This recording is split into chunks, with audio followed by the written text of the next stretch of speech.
memanggil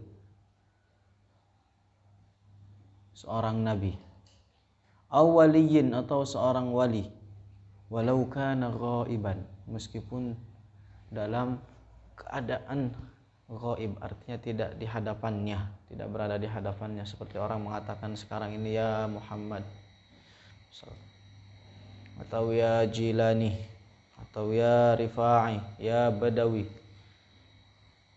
Au talab syai'in minhu, atau meminta sesuatu dari nabi atau wali tersebut, lam tajri bihil 'adah, sesuatu yang tidak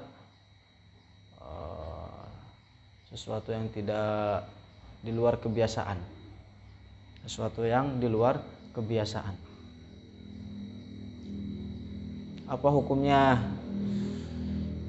Jawab, yajuzu dzalik. Yajuzu dzalik, diperbolehkan.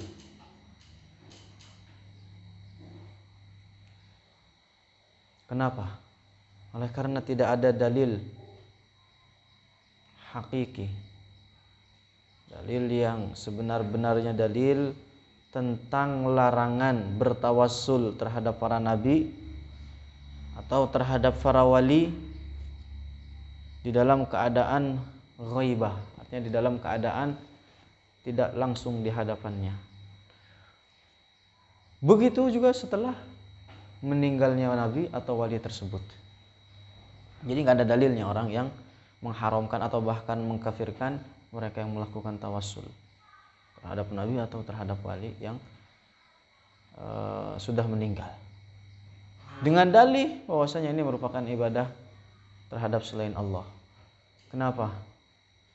Oleh karena bukan sekedar ibadah, artinya bukan merupakan ibadah sekedar orang melakukan panggilan terhadap orang hidup ataupun orang mati dengan mengatakan ya Rasulullah. Artinya sekedar orang memanggil ya Rasulullah atau ya Badawi, itu bukan merupakan suatu ibadah. Atau bukan merupakan ibadah juga orang sekedar mengagungkan begitu saja, orang mengagungkan begitu saja, itu bukan sekedar bukan merupakan ibadah, bukan merupakan sekedar ibadah orang mengagungkan orang lain misalkan. Atau bukan sekedar bukan merupakan ibadah juga orang sekedar meminta pertolongan terhadap selain Allah. Artinya ketika orang minta pertolongan kepada orang lain, orang minta pertolongan kepada orang lain dengan mengatakan ambilin piring, apakah orang itu sudah menyembah orang yang orang yang memerintah? Tidak demikian. Atau bukan juga ibadah bermaknakan sekedar orang bertabarruk dengan kuburan para wali, bertabarruk dengan kuburan para nabi. Atau bahkan bukan sekedar ibadah meminta sesuatu yang di luar kebiasaan terhadap sesama manusia.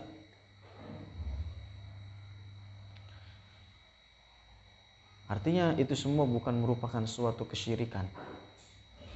Oleh karena yang tadi saya sebutkan tidak sesuai atau tidak sejalan dengan apa yang dikatakan oleh ulama ahli bahasa di dalam mendefinisikan ibadah. Oleh karena mereka ulama ahli bahasa mengatakan bahwa yang dimaksud dengan ibadah adalah aqsa ghayatil khusyu'i wal khudu', artinya memberikan puncak perendahan diri, dan itu hanya kita salurkan atau hanya kita berikan kepada Allah Subhanahu wa taala saja. Artinya ketika orang melakukan ziarah kubur, ketika orang melakukan tawassul, ketika orang memanggil nida terhadap wali atau para nabi, artinya mereka tidak memberikan puncak perendahan dirinya terhadap kuburan, terhadap para wali atau nabi yang dia panggil, terhadap sesuatu yang dia tabarrukan. Tidak demikian. Mereka orang muslim hanya memberikan puncak perendahan dirinya kepada Allah. Nah, itu.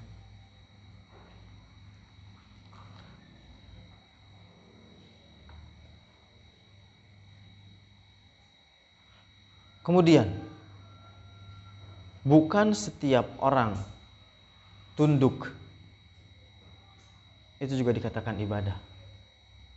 Orang misalnya tunduk ketika saya perintah kemudian nurut, itu bukan artinya orang tersebut menyembah, beribadah kepada orang yang memerintah. Kalau seandainya demikian, berarti maka telah keluar dari Islam mereka yang tunduk terhadap suatu pemerintahan, mereka yang tunduk di bawah suatu kerajaan misalnya. Telah datang bahwasanya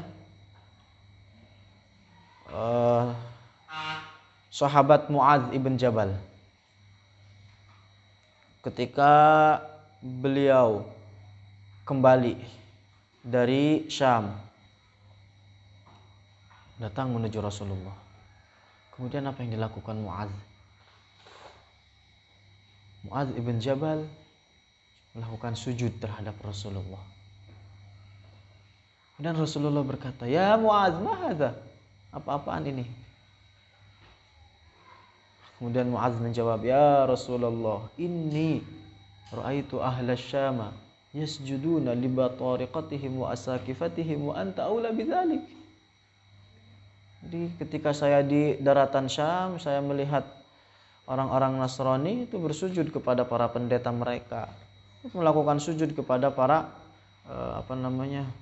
pimpinan-pimpinan mereka. Sedangkan engkau lebih utama daripada mereka. Waqala Rasulullah, la taf'al. Jangan sekali-kali kamu lakukan itu.